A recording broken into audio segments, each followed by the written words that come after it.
Derrière une brume grise du haut de la montagne de Galilée, le soleil se prépare à colorer une ville endormie sous le poids d'une tristesse de la mort.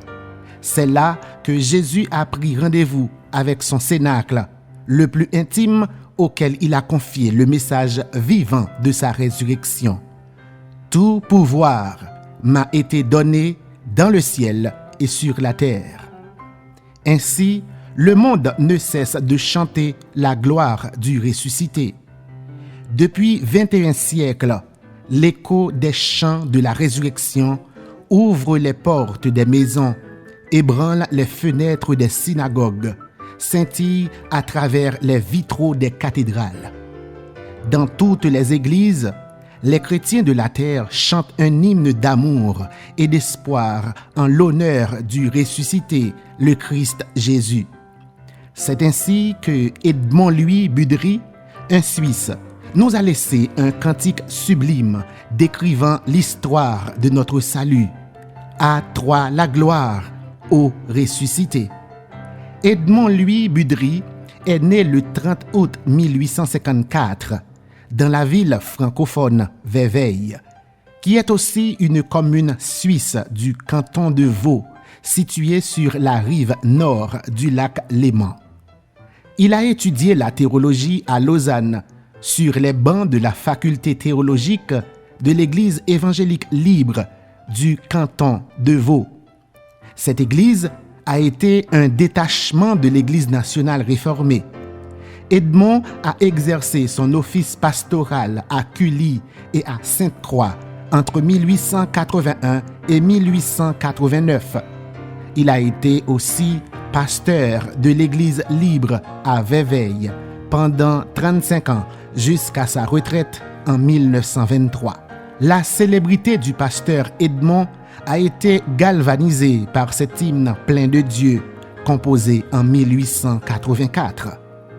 À toi la gloire, ô ressuscité, à toi la gloire pour l'éternité. À toi la gloire, ô ressuscité, à toi la gloire pour l'éternité.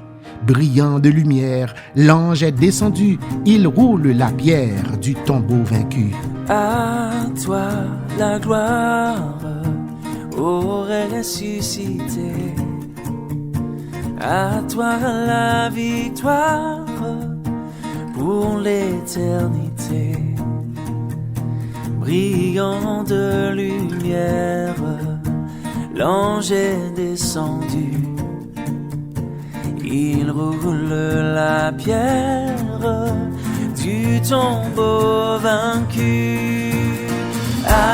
L'air musical de ce beau cantique a été composé par Georges Frédéric Handel en 1747 pour son oratorio en 3 actes intitulé Judas Maccabée. En 1796, Ludwig van Beethoven composa 12 variations de ce même morceau pour piano et violoncelle. Transporté par ce vol de musique impeccable, Edmond Louis Budry a utilisé l'air de Handel et a composé avec ses propres mots cet hymne « À toi la gloire ». Il a été dit que Edmond écrivait ces mots à la suite des yeux mouillés de larmes causés par le départ soudain de sa première femme, Marie de Weyenberg. Durant ces jours de mélancolie sans nombre, Edmond n'a qu'une seule consolation, les paroles d'Ésaïe. Il détruira la mort pour toujours. Le Seigneur Dieu essuiera les larmes sur tous les visages. Dans tout le pays, il enlèvera la honte de son peuple. Voilà ce que le Seigneur a promis. Ces paroles éternelles ont constitué le socle de la composition d'Edmond. À toi la gloire a été publié dans le recueil d'hymnes français Chants évangéliques. Il a été traduit en anglais Thine be the glory par Oil Richard Birch en 1923 sous l'autorisation de l'auteur. Le 12 novembre 1932, Edmond Louis Budry, auteur de cet hymne de la résurrection, a fait un tour vers les nuages et il n'est jamais revenu. Au numéro 68 du recueil des chants d'espérance, les frères et sœurs chrétiens haïtiens, depuis les côtes de l'Atlantique jusqu'à la Méditerranée, crieront de bon cœur: à toi la gloire, ô ressuscité. Qui de vous ne connaissez pas encore ce Sauveur bien-aimé? Alors, respirez son amour à l'air distingué de ce cantique immortel. Mais Dieu soit loué, la victoire est à nous.